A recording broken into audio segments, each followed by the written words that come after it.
I thought some more about your question. And, when we're generating the four immeasurables, then we're looking at the object of sentient beings in four different ways in order to evoke four different feelings. So the little phrase that we say is, not going to be the same because the phrase is helping us, look at sentient beings from a certain perspective. And also, I think we don't need to, the phrases that are given are just helping. They're aids. We can make up our own phrases and describe things ourselves and make it something very, very personal in a way so that we can, the feelings of love and compassion, joy and equanimity can come about in a way that really resonates with us and our way of thinking. So I went back to Buddhicitta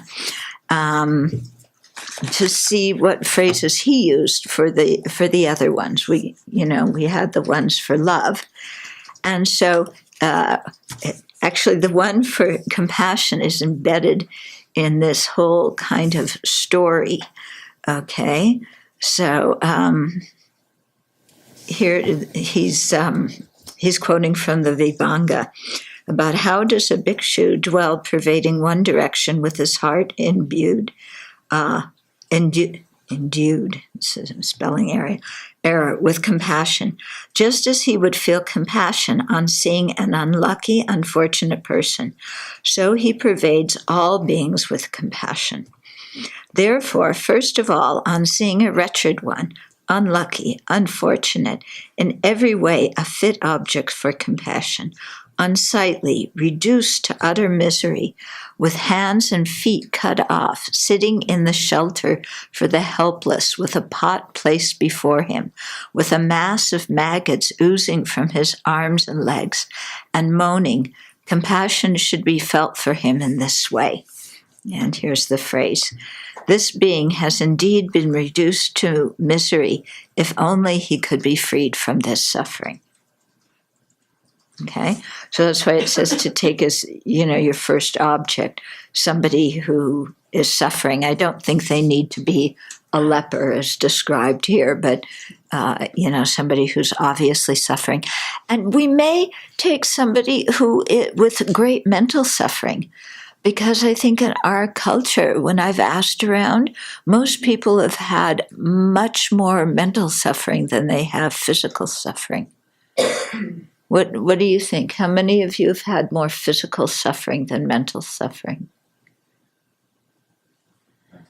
More physical than mental. One person a little bit. How many more mental than physical? Yeah. So, we can often use a person who's, really stuck the way they're thinking and use that person as the object of compassion. Okay, then for joy, okay, so he says,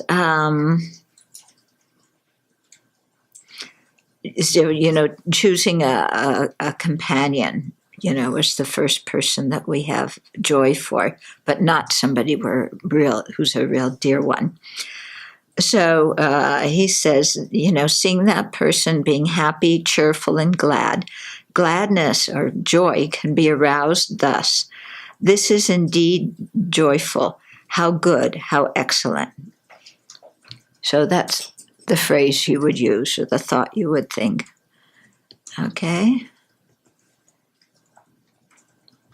But also if this person was happy in the past, but is now unlucky and unfortunate, then joy can still be aroused by remembering his past happiness and apprehending the joyful aspect in this way.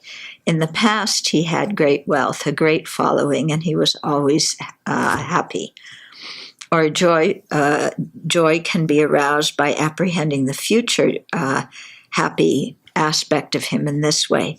In the future, he will again enjoy similar success and will go about in gold palanquins on the back of elephants or on horseback and so on. Often, when I think of joy for other beings, I don't usually go to material things like that. Yeah. But, in a culture, if you're lacking a lot of stuff, then of course you would say it in that way. And for equanimity, he doesn't give any particular phrase, or he just says, what does he say here? Just that he should see the danger in the former three because they are linked with attention given to beings' enjoyment in the way beginning, may they be happy, So we were trying to, in the fourth one, develop equanimity. So you should also see the advantages of equanimity because it is peaceful. Then he should arouse equanimity by looking on with equanimity at a person who is normally neutral. So he doesn't give a particular phrase, but it's just, changing the way that you look at somebody. And then, of course, that's going to change your emotional response towards them. Okay. So use the phrases, as an aid. Personally speaking, kind of say, may somebody, be well, may they be free of afflictions and animosity and anxiety. I use that to start, but very soon I go off and think of other things if I'm cultivating love, to wish them the happiness of having. Because if you stick with just that one phrase, what happens if the person you're meditating on isn't an anxious person?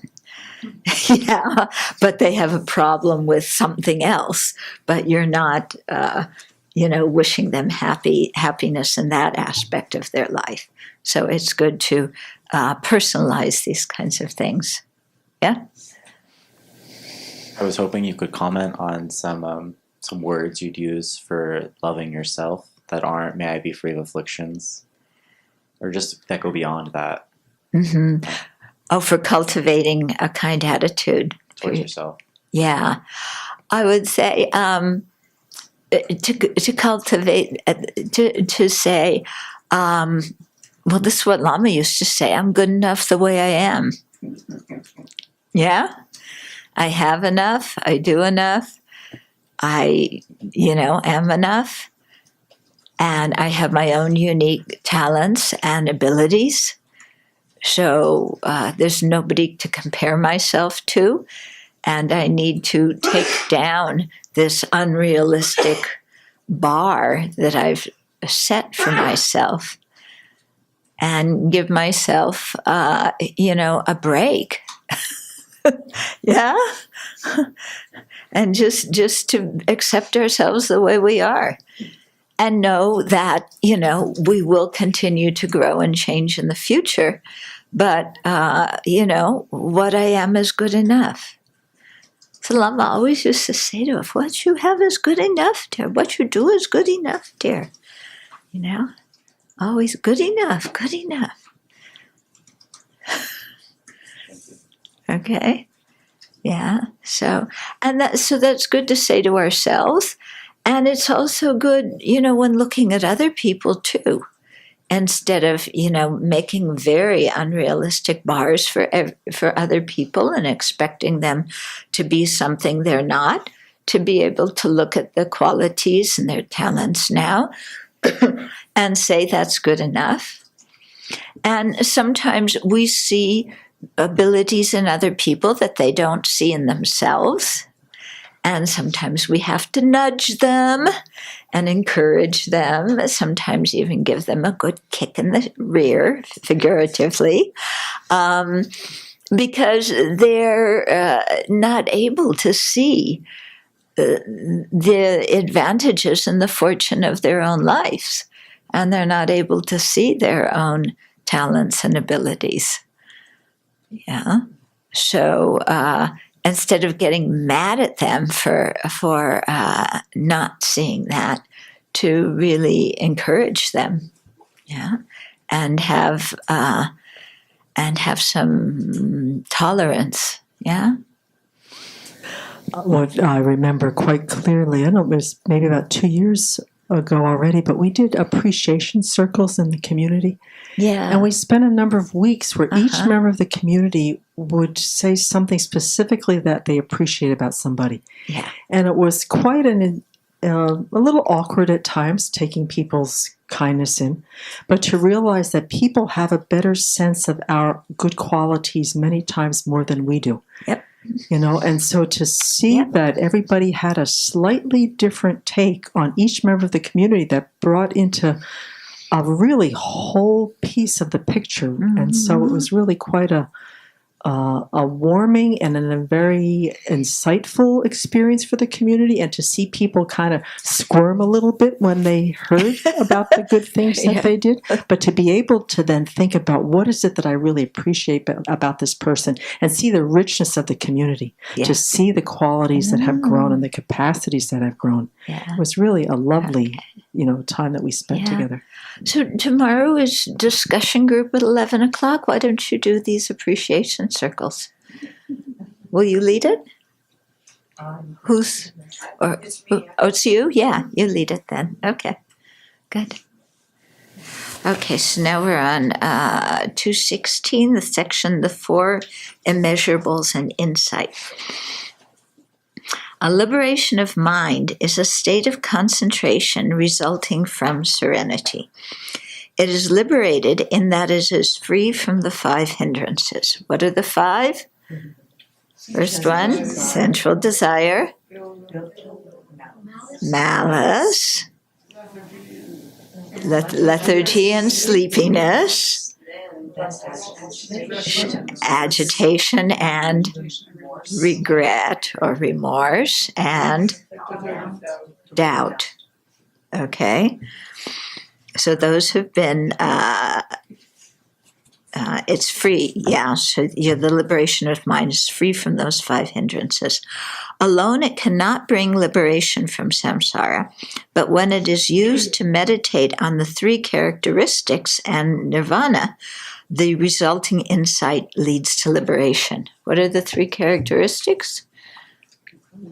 Impermanence, dukkha, and selfless, or no self. Okay, either one. For example, meditators who develop the first jhana based on love enter into that jhana through love. After stabilizing the jhana on love, they emerge from that state, look back at it, and examine it. This is what I explained this morning. The experience of jhana is so blissful that if they did not examine it, they would easily become attached to it, forgoing liberation in favor of the bliss of samadhi.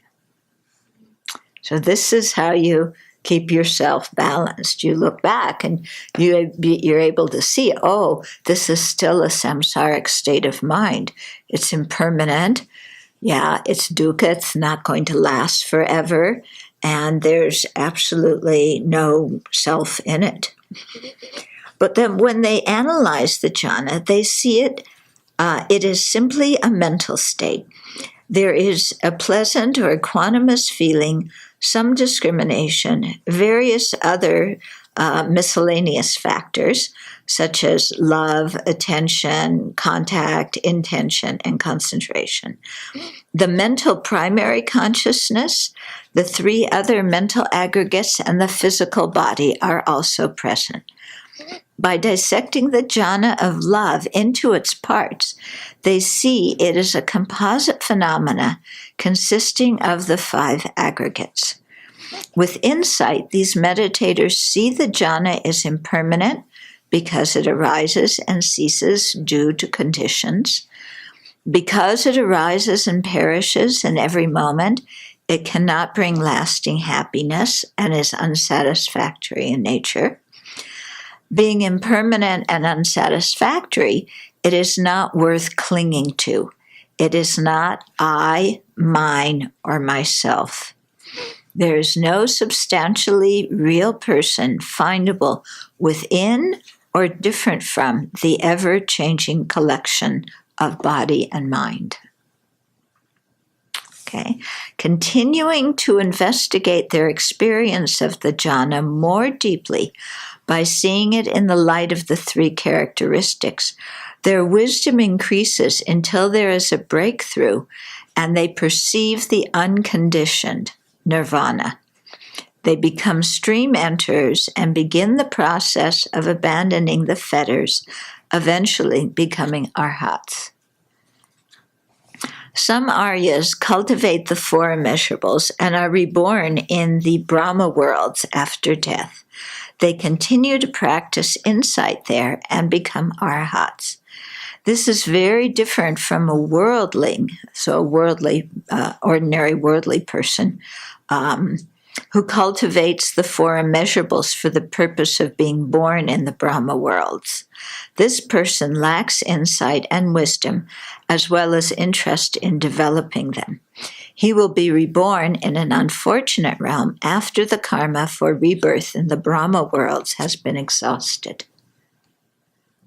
Okay, so that outlines the process of how they take the concentration, which could be developed on many different kinds of object, but here it's on, let's say, love, and then how they use it to generate insight into the three characteristics, which for them is not considered a supramundane mind, but then as they keep meditating and they penetrate into the nature of nirvana, that wisdom becomes supramundane.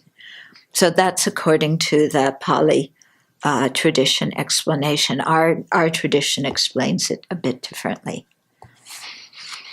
Okay, now near and far enemies. This is a very interesting section. Okay, so each of the four immeasurables has a near enemy and a far enemy. The former being an affliction that is similar in some ways to the unafflicted immeasurable, and the latter being an affliction that is the opposite of that immeasurable. We must ensure that we are free from both. Okay. So near enemies are hard to detect. What do you think the near enemy of love is? Attachment. Yeah? It's right there, isn't it? Okay. So the near enemy of love is attachment, because both emotions see the good qualities in the other person. Yeah, so love and attachment, you're seeing good qualities in somebody. Okay. However, attachment responds to seeing of the good qualities by clinging to others with unrealistic expectations, and the affection we feel with attachment is polluted with possessiveness and neediness. Okay, so when you look and you're attached to people, can you see that there's some unrealistic expectations there? Like they're always going to be there for you? Or you'll never be separated? Or something along that line? Can you see that there was some possessiveness on your part? This is my whatever your relationship with that person is. Yeah, some possessiveness. Can you see there's some neediness on your part? That you're needing that person to fulfill something in you. Yeah? So usually we aren't aware of these kinds of things because in the world this is all considered normal and nobody examines their emotions that closely to see if the emotion is based on looking at the object in a realistic way. Instead, it's like, I want to be with this person, and we never stop to ask, is my mind seeing them in a realistic way? We just go with it. Yeah. Okay, so this is getting us to stop and really examine those emotions. Okay. Yeah, compassion's near enemy is personal distress. Yeah, because with personal distress, we feel like, oh, I'm so compassionate because I'm so bummed out about their suffering. But when we're compassionate that way and we're distressed, like I was saying this morning, we're incapacitated. There's no way we can benefit them because our mind's focused on our suffering instead of their suffering. Okay? So the grief involved in personal distress is based on worldly life and is the sadness felt when our dear ones are unhappy. It is similar to compassion in that both have an element of sorrow due to others' misery. Yeah, so we're looking at other people we're seeing their misery, looking at them more sympathetically. Yeah, but compassion just wishes them to be free of that misery, and personal distress says, oh, I'm so pained by seeing them, in misery. And this is often why people euthanize their pets. Ostensibly it's to put the pet out of their misery. But, as my teachers say, if you don't have psychic powers and you don't know where the pet is going to be reborn in their next life, you don't know if you're sending them to more suffering or less suffering. Yeah, but people say, it's to protect the pet from misery, but actually, I think very often it's personal distress because it's so difficult to see this animal that you love so much in misery. And we just, respond emotionally to that. The near enemy of joy is happiness based on worldly life. Delight at receiving sense pleasures or status in the past or the present.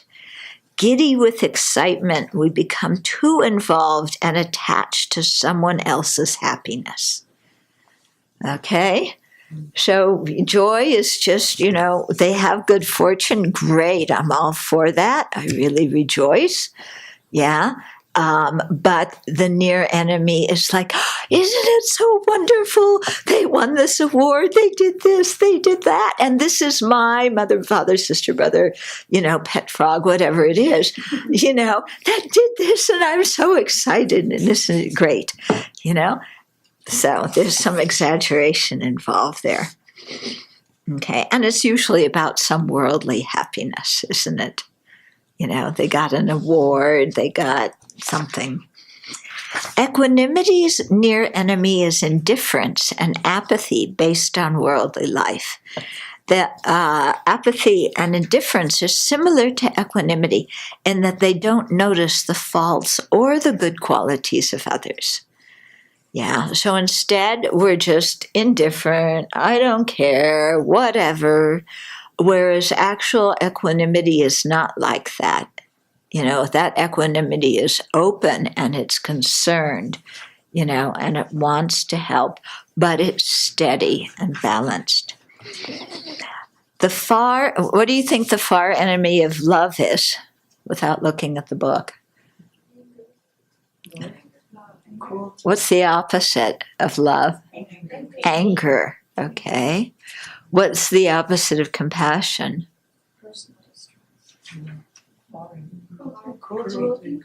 Cruelty. Personal distress is the near enemy because it's similar to compassion, and that both are seeing the suffering of someone, but the opposite of seeing the suffering of someone is wanting to inflict more suffering. Okay. Of joy, jealousy, and of equanimity, Yeah, prejudice, bias, yo-yo mind. Okay, so the far enemy of love is anger and malice. The far enemy of compassion is cruelty. The far enemy of joy is jealousy and boredom. It's interesting. The far enemy of equanimity is attachment, anger, prejudice, and partiality.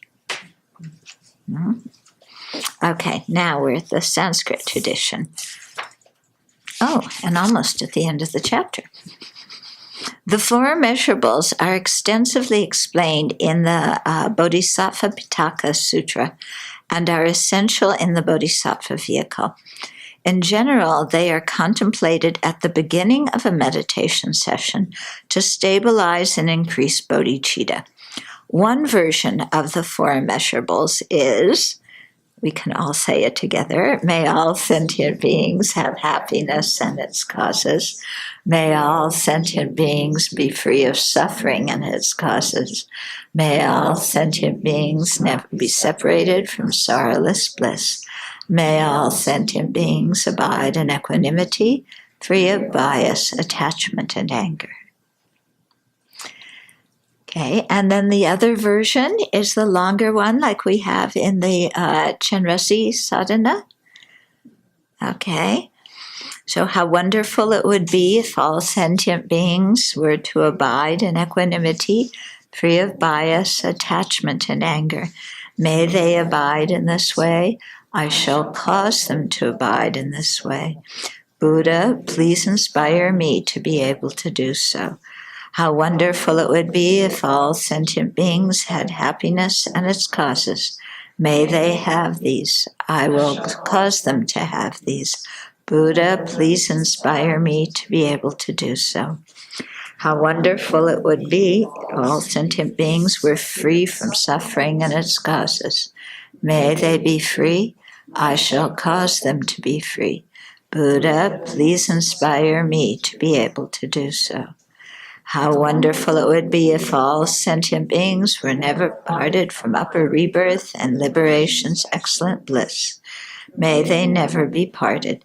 I shall cause them never to be parted. Please inspire me to be able to do so. Okay, so in the first version, equanimity comes at the beginning. Yeah, have you noticed how these two, the equanimity's in a different place? Huh? Comes at the end. Yeah, sorry. Yeah, it comes at the end and comes at the beginning the second. Have you ever wondered why? Yeah, I've wondered a lot. So in the first version, equanimity comes at the end. This emphasizes our wish that others enjoy the peace of being free from attachment to friends, anger towards enemies, and apathy towards strangers. Yeah, so it's what's interesting about the first version is we're in the first three, we're generating love, compassion, and joy. And then equanimity is wishing that others have equanimity. Yeah, so it's kind of a break in the pattern. Yeah, but that is emphasizing our wish that they have that experience. In the second version, equanimity comes at the beginning, providing the basis to generate impartial love, compassion, and joy. Here, the sequence of the four immeasurables is a synopsis of the sevenfold cause and effect instruction to generate bodhicitta, which is explained in more detail in the next chapter. Okay? And so this is going to explain how it's a synopsis. First, we release attachment, anger, and apathy towards sentient beings. This is the equanimity meditation that is preliminary to the 7 instructions. So remember how we always meditate on equanimity before beginning the 7-point instruction. Okay. Second, we meditate on love, which comprises the first 4 instructions. What are they? Without looking at the book? Seeing all beings as having been our mothers. Seeing all beings as having been our mothers. remembering their kindness when they were our mothers, wishing to repay that kindness, and heartwarming love. Okay, so that those four are encompassed by the second immeasurable love. Okay. Third, we cultivate compassion, which is the fifth instruction. Compassion. Okay. This leads to the great resolve, which is the sixth cause, and bodhicitta, which is the effect. So here it's called the sixth and seventh instructions. With bodhicitta, we work for sentient beings' temporal and ultimate welfare, their upper rebirth and liberation, respectively. This is the expanded meaning of joy. Wishing sentient beings are never separated from whatever happiness they have obtained. Okay, so the sixth and seventh instructions, wishing them, it says here, we're never parted from upper rebirth and liberation's excellent bliss.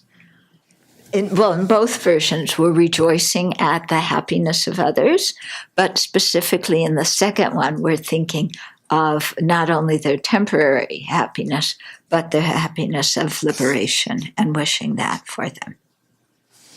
In the second version of the Four Immeasurables, each verse has 4 parts, which gradually intensify the emotion. So the first one is the wish, how wonderful it would be if all sentient beings had happiness and its causes. Wish. It's just saying how wonderful. Anybody can say how wonderful. Yeah. It's very easy to say how wonderful. The second one is an aspiration. May they. So that's increasing it a little bit. Not just how wonderful, but may they. It would be good if that actually came about. The third is a resolution. I'm going to jump in and get involved. Okay, I shall cause them to have happiness in its causes. And the fourth one is a request to the Buddha for inspiration, knowing that we need to feel inspired. We need the inspiration and blessings of the Buddha to be able to actualize all of this in the long term. Okay? So wish, aspiration, resolution, and request. And so you can see how when you do the longer version, you can stop and meditate on each phrase and develop that particular feeling in yourself.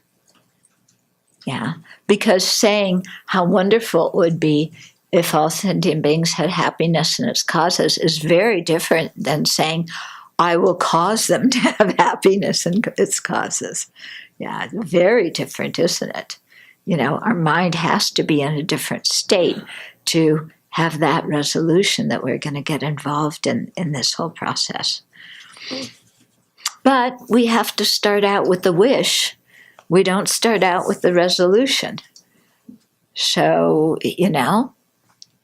if all we're at this time is at the wish, be happy with that. But don't tell ourselves, I don't have to generate the aspiration and the resolution. I'll just be content. I'll stay with the wish because actually I can't stand these beings and I don't want to get involved with them. But yeah, how wonderful it would be if they had happiness. Sure, I'm willing to give them that. So it's don't just be content with that. Say, okay, I'm wishing them happiness. That's good. That's better than wishing them suffering, which I used to do. Okay. But then know that you will keep practicing and will enhance our feelings of love for them so that we can say, may they have happiness and its causes, and then aspire, resolve, may I bring about that for them, And then if you feel a little daunted by what you've aspired for and what you've resolved to do, then you go, Buddha, help me. And that's the request. Okay? Except you say it nicer. But really what you're saying is, boy, I really committed to something big and I need some support myself because I want to be able to actualize this. So using love as an example, first we have the wish that sentient beings have happiness in its causes. Focusing on this wish, our feeling intensifies and we aspire that they have these. Then we get involved and make a resolution, taking responsibility to actualize our wish. Because energy and determination are needed to fulfill this resolution, we seek inspiration and support from the Buddha and our spiritual mentor. Our feeling of love becomes strong and stable, as does our confidence to engage in whatever is necessary so that sentient beings will have happiness in its causes. Okay, so the request really serves to boost our feeling of support and boost our confidence that we can actually act and go in that direction.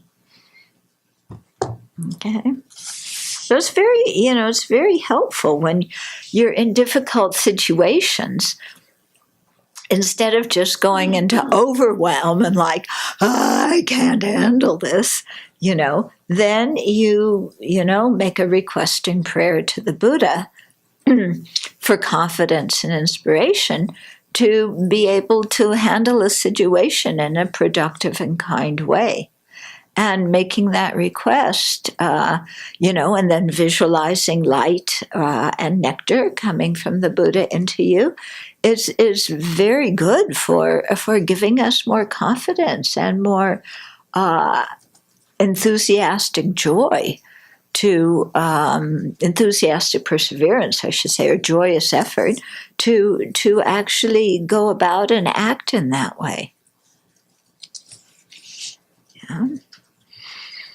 The phrase, and its causes, is explicitly added when generating love and compassion, indicating a wish that sentient beings understand the law of karma and its effects and the path to awakening, so that they will create causes for happiness and cease creating causes for suffering.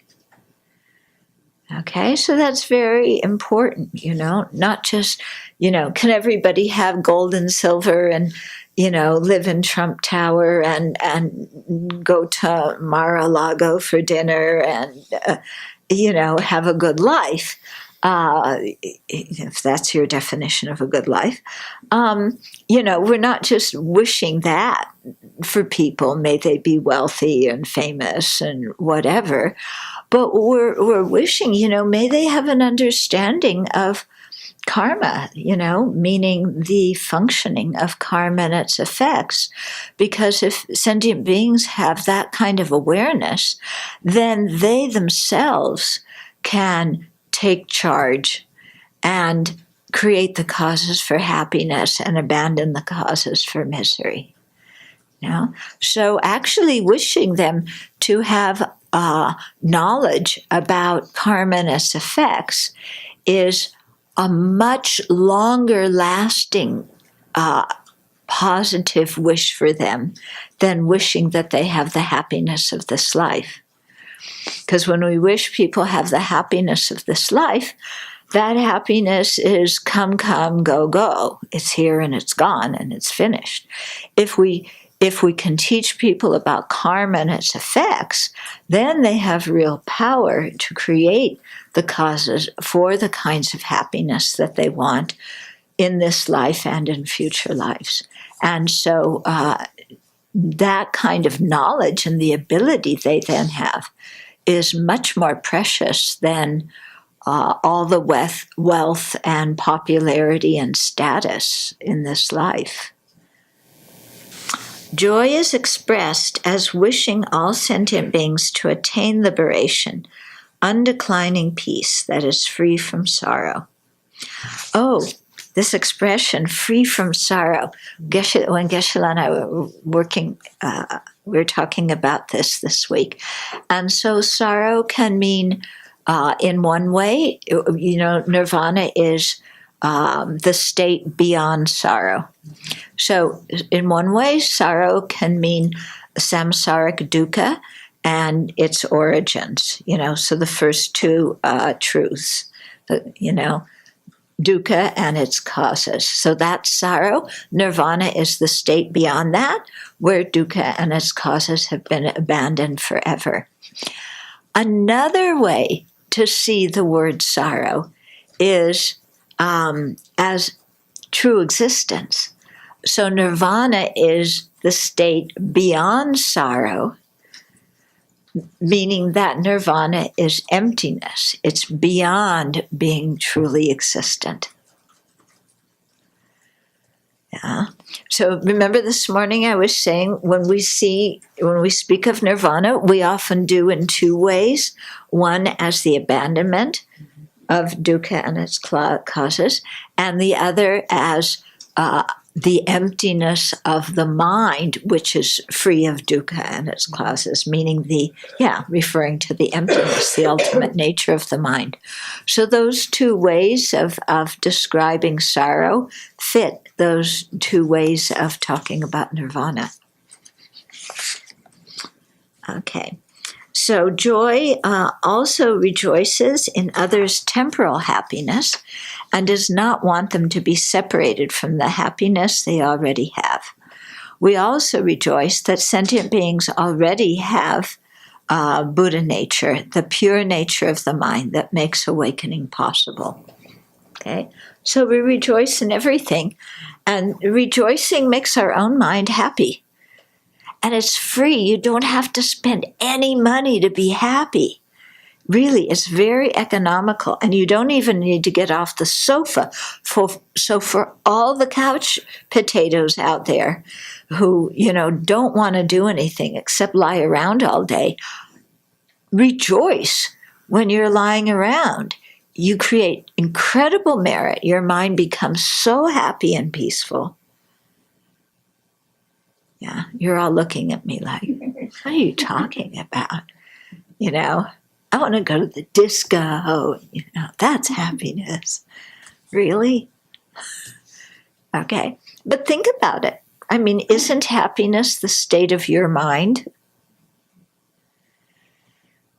Yeah, and wouldn't it be nice to be able to bring happiness to your own mind without so much dependence on external objects?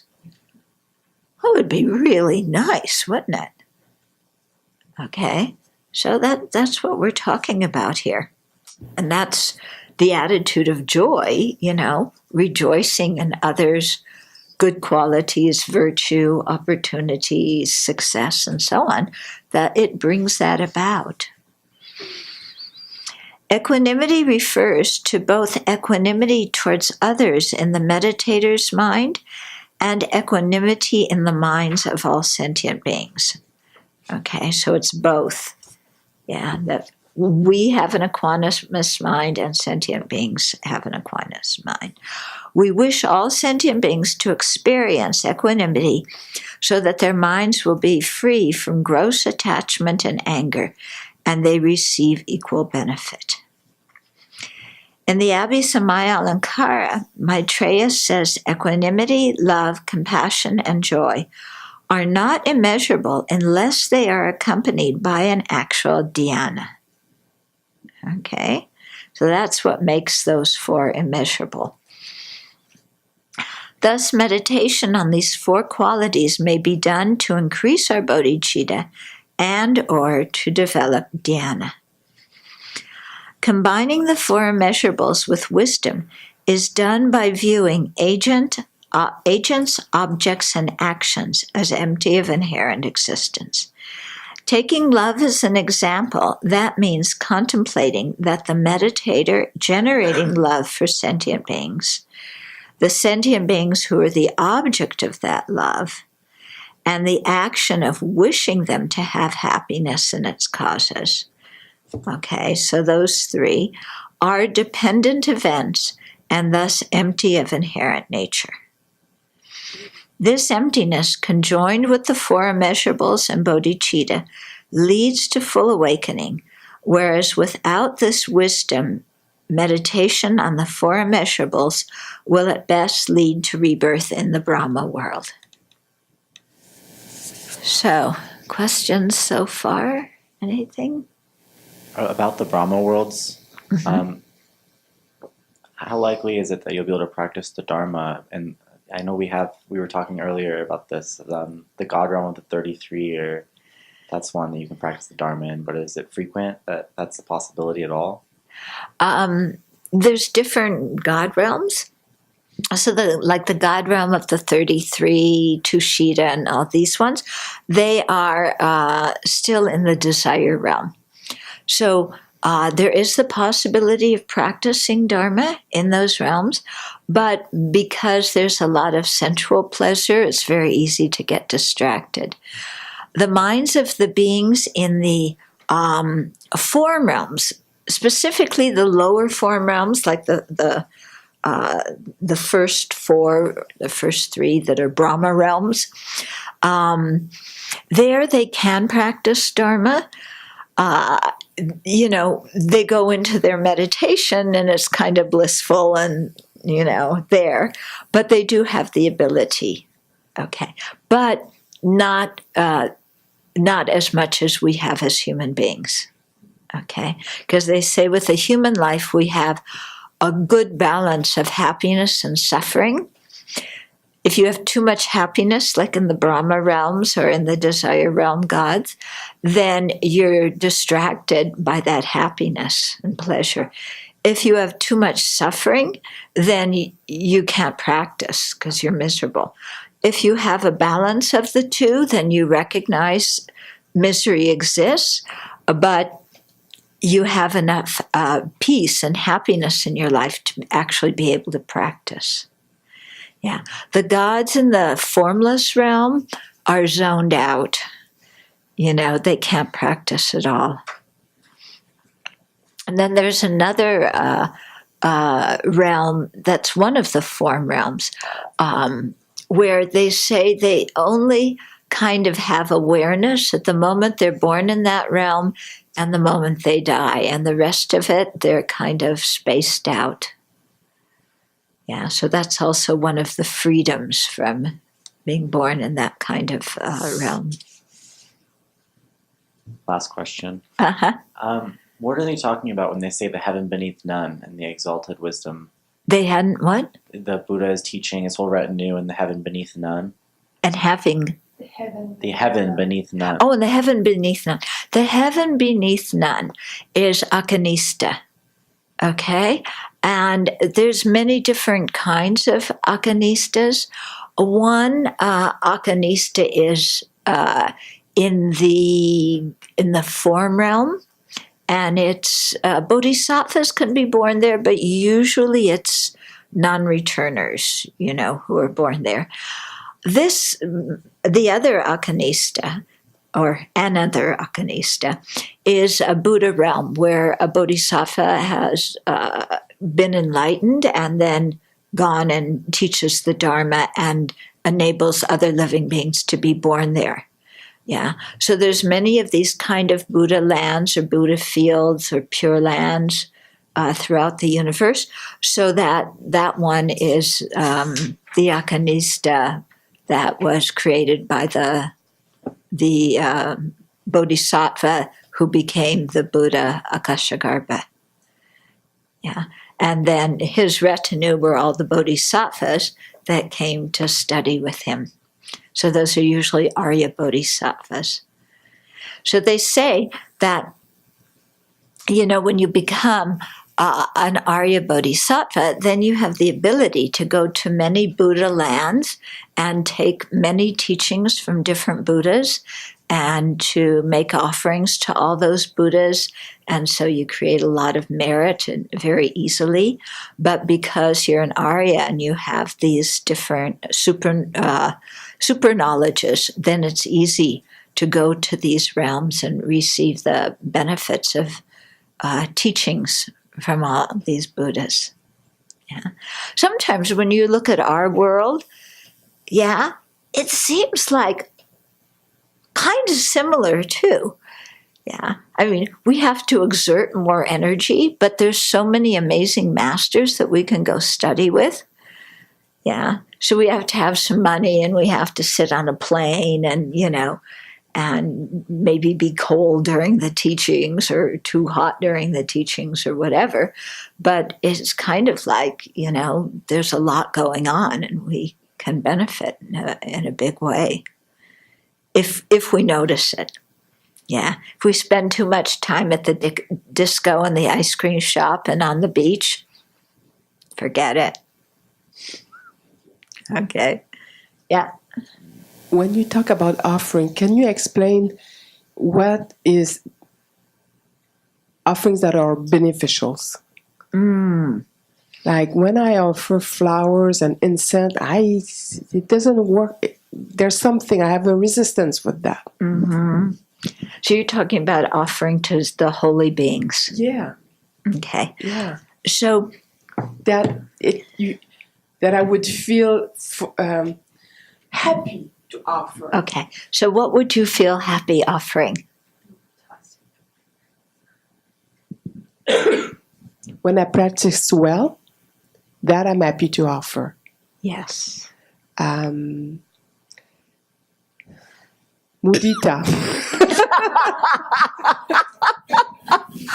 Oh, good luck. She was bouncing off the walls of my room. What's she going to do in a Pure Land with the Buddha? Well, they know how to take care of her. Okay. So I'm not worried. But that was a joke more than truth. Yeah. Yeah. And I learned about the Dharma wheels and all that. For me, it was more like a feeling. I feel that, what does it mean for me, the Dharma wheel? And that when I can connect with that, then it means something for me to offer. Right. But just seeing billions of Dharma wheel, it doesn't do anything. So when you say the Dharma wheel, what are you meaning specifically? Like the teachings? Like when you were explaining that you went through a moment that there was no teacher, no teachings. Yeah. So that feeling, to feel like how precious it is, to recognize that preciousness. Yeah. And that, offer that. Yes. Yes. Okay. So what you're doing, there's three kinds of offering. One is material offering. That's the flowers and fruits and that kind of stuff. The second is offering service. The third is offering our practice. And the third one, offering our practice, is the best offering. And so, of course, that's the one that you connect with best in your life, because that's the one where you're having an experience of the Dharma and you're, some connection to the Dharma in one way or another.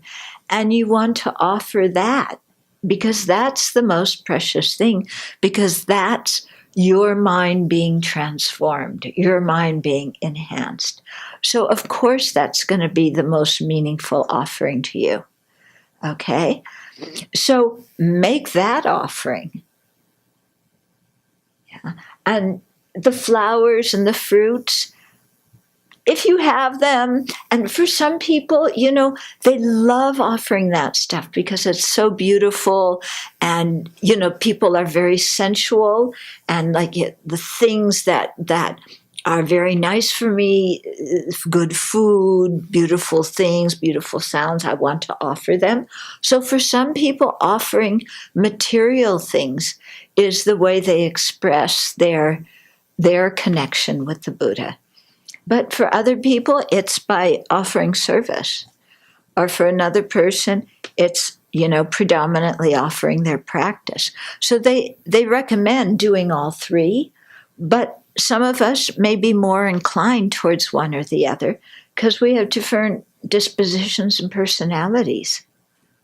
Okay, so it means the three of them are equally it depends where you are in your heart, how your connection with those offerings. Yeah, it depends on where you are and what you feel. But at the same time, they say that the most meaningful is the offering of your practice. Then the next most meaningful is offering service. And then the next is, offering of material things. Now, the hard question. Okay. When you're not proud of your practice, and the Buddha knows, well, I've been thinking instead of trying to cultivate love and compassion in my heart. I was just like, what I'm going to do this afternoon, I'm going to build tables, blah, blah, blah, blah, blah. Okay. So, what do you do when you already have nothing to offer? Okay. Well, one thing is to recognize that when you're building tables, you can remember yesterday afternoon I was saying that we transform our motivation and we really see what we're doing is contributing to the existence of the Dharma in the world, because for the Dharma to exist, you need a physical place, and people need tables to sit and study at and tables to eat at. And so you transform that and make that into your gift of offering service. Yeah. And then you also, that's the time maybe when you offer flowers and fruit and these kinds of things, because that's where your energy is at that particular moment. So you offer that. It's good enough here. Yes, exactly.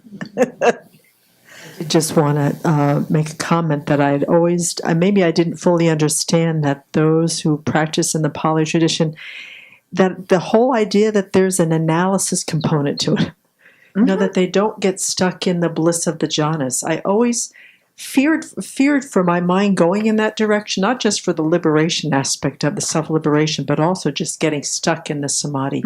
So seeing that there's this very coming back and looking at it and seeing the disadvantage of even that, the three characters, it reassured me of how the practices are tied, the Sanskrit and Pali are tied together so much more than I had thought originally. Because I used to be afraid for folks who, I had some concern for them getting lost.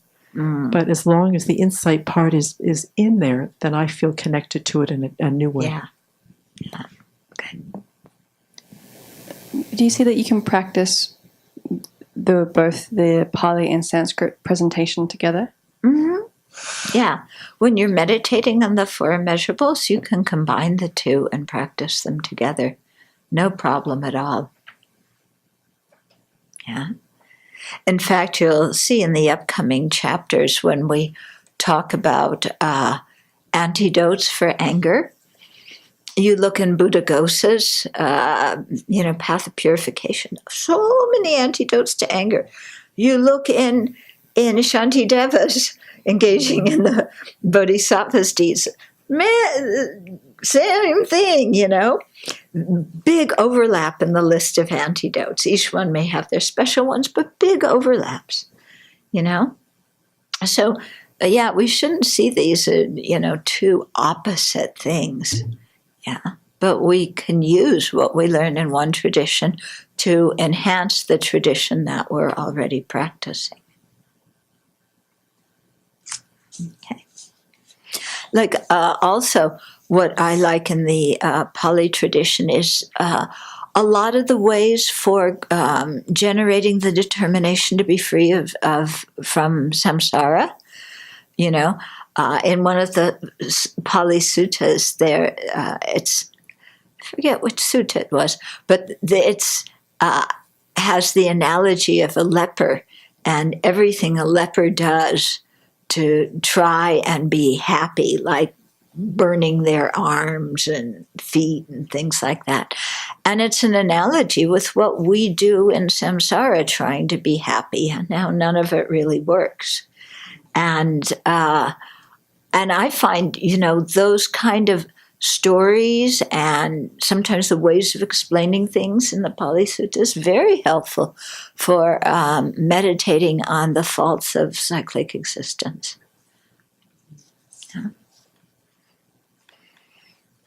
Yeah, so, we have to remember that in the early years, with the 18 traditions that initially came out of the Buddha's teachings, they pretty much had the same, suttas. They taught the same things. One may have emphasized one thing more than another, and they may have developed their own unique things in this or that and had some divergences.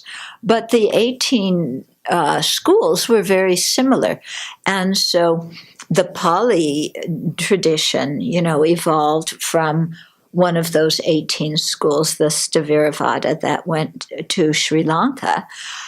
But then when Buddhism, let's say, went into Tibet, you had a lot of influence from the Sravastivada, which is another one of those 18 schools. Yeah.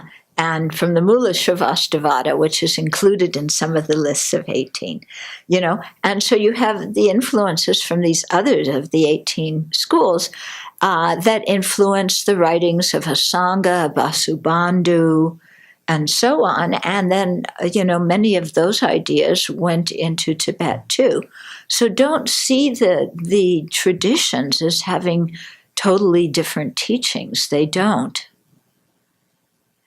Yeah.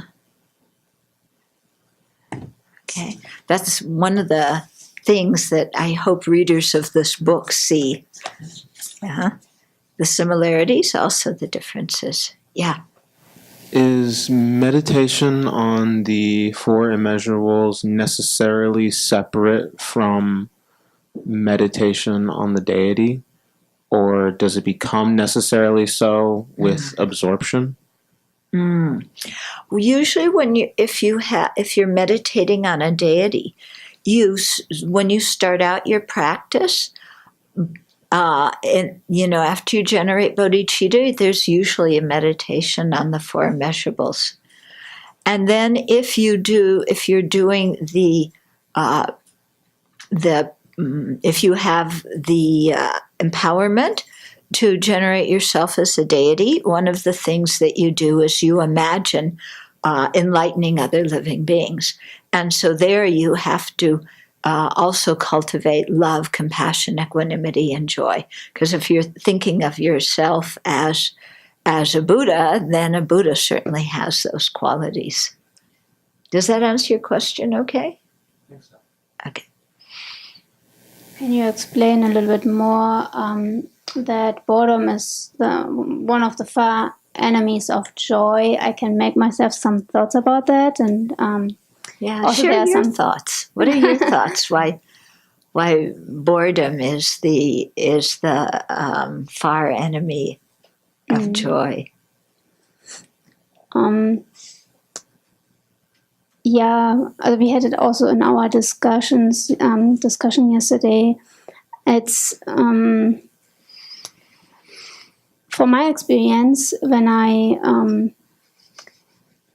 kind of lethargic, or how you say lethargic, disinterested in my environment and other people, then there's some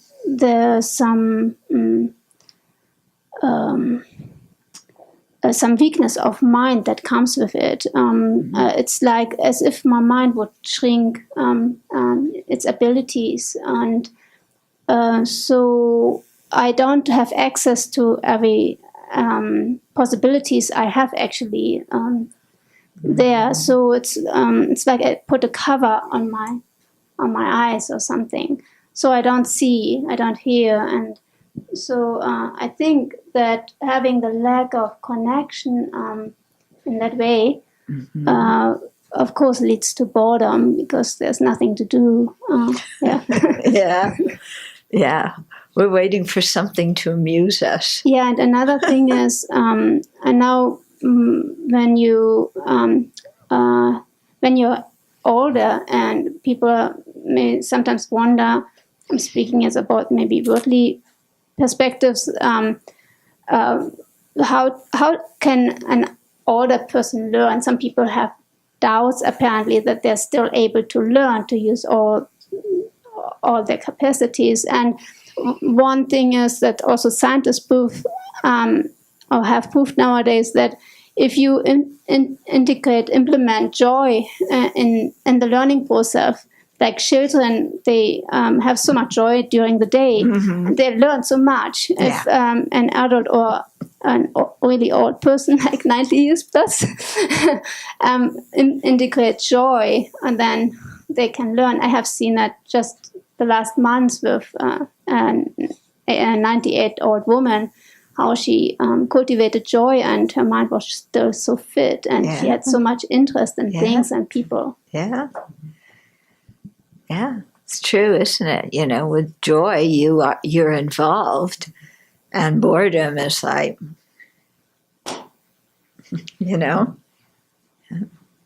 Moments when you find with the student, all school is boring, and then something clicks, and they become interested, and all of a sudden you see that it becomes joyful. Yeah. And that click there is just so clearly the two opposing forces at work. Yeah. Yeah.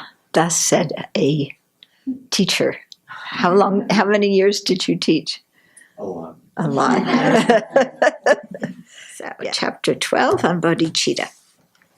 So, Bodhicitta, the aspiration to attain full awakening for the benefit of all sentient beings, is the magnificent motivation that enabled Siddhartha Gautama to become a bodhisattva and then a Buddha, and then to turn the Dharma wheel. Both the Pali and Sanskrit traditions speak of bodhicitta, bodhisattvas, and the bodhisattva practices.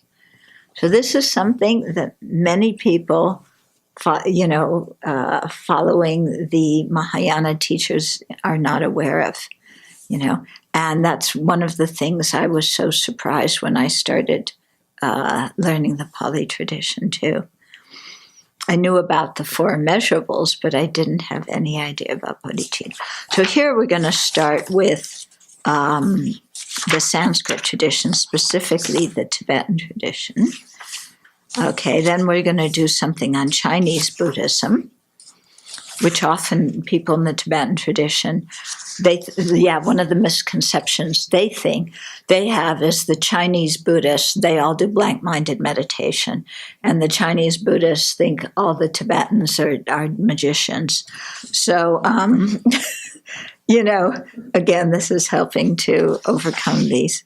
So we'll do, then it goes into the Chinese tradition and then the Pali tradition about bodhicitta and bodhisattvas, okay?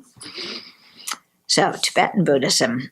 A deep and continuous meditation on the defects of samsara give rise to renunciation, the aspiration for liberation. So it's very important when we talk about renunciation. We're not talking about the renunciation of pleasure. We're talking about the renunciation of pain and unhappiness and suffering. Okay? So don't think of renunciation as, I have to give up my warm, comfortable bed and my cat and go off to sit in a cave or something like that. What we're renouncing is the dukkha of samsara, and we're aspiring for liberation from it. This aspiration is self-compassion, wanting ourselves to be free from suffering and its causes. Knowing all sentient beings also experience the defects of samsara and wanting them to be free is compassion that is the basis for bodhicitta. So in our society, there's a lot of talk about self-love and self-compassion. Yeah. And I don't think people actually understand what that means. I remember at one place I was giving a talk and somebody raised their hand and said, I'm really practicing self-love, and I went out to the mall and I bought myself a present. And I thought, oh, that's so sad, that's not what self-love is. Okay. So if you look at it really, if compassion is the wish for somebody to be free of misery and its causes, then aren't you actually wishing them liberation from samsara and the causes of samsara? Isn't that what it boils down to?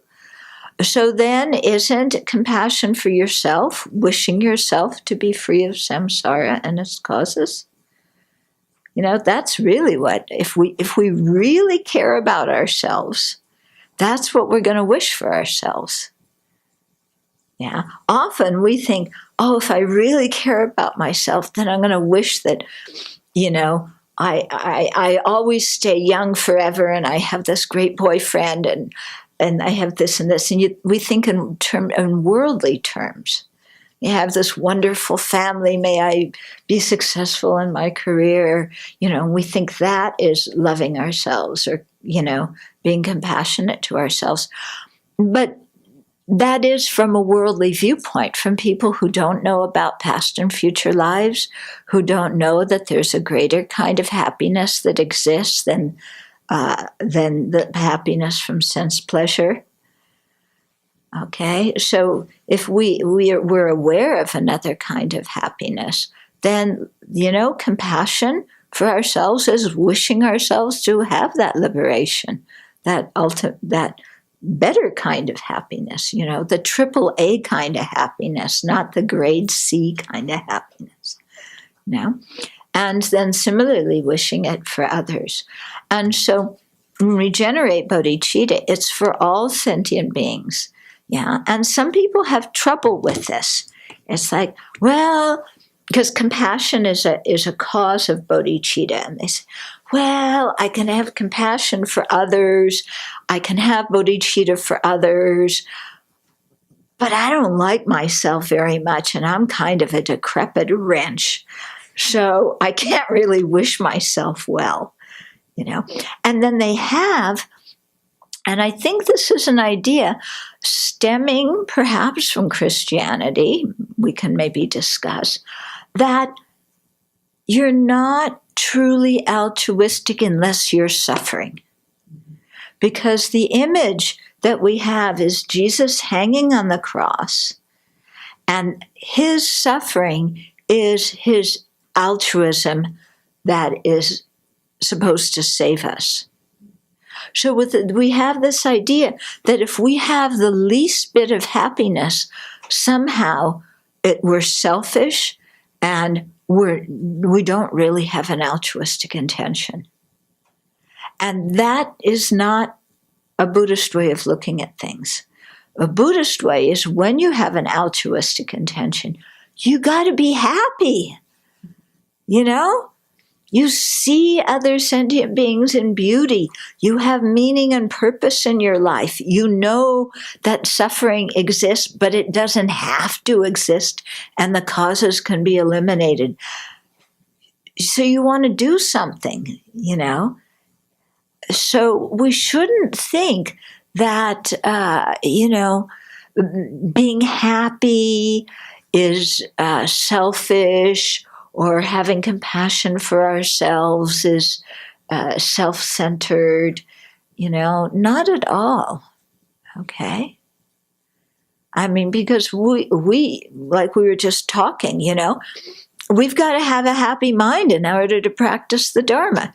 If we're just, unhappy all the time, we're like the student that you're talking about, or like the bored one you're talking about, and then very difficult to practice.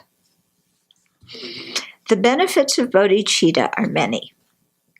Bodhicitta makes the mind very joyful due to having great love and compassion for all beings. Okay, so that's one thing you meditate on. It is the distinguishing cause of a Buddhist full awakening. That's another thing you meditate on. So as you're reading in the book, each sentence, or each paragraph is giving you a point to contemplate. Bodhisattvas manage problems and difficulties with ease and act in ways that bring peace in the larger society. Wow, wouldn't you like to be able to do that? At the beginning of our Dharma practice, bodhicitta inspires us to practice diligently. In the middle, it motivates us to eliminate all defilements. And at the end, it enables us to do limitless work to benefit sentient beings and lead them to liberation and full awakening. Bodhisattvas must engage in all practices of the Sravaka vehicle, including the pratimoksha ethics of restraining from harmful physical and verbal actions. The only practice or the only thought that from the Shravaka vehicle that a bodhisattva doesn't practice is the wish for one's own liberation alone. Bodhisattvas do want their own liberation, but not alone, as the final goal.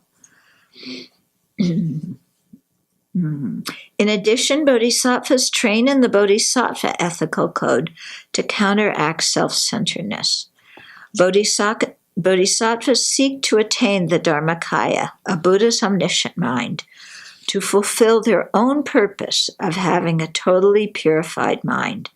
And they want to attain a Buddha's form body, or Rupakaya, to fulfill the purpose of others by manifesting in different forms to lead them on the path.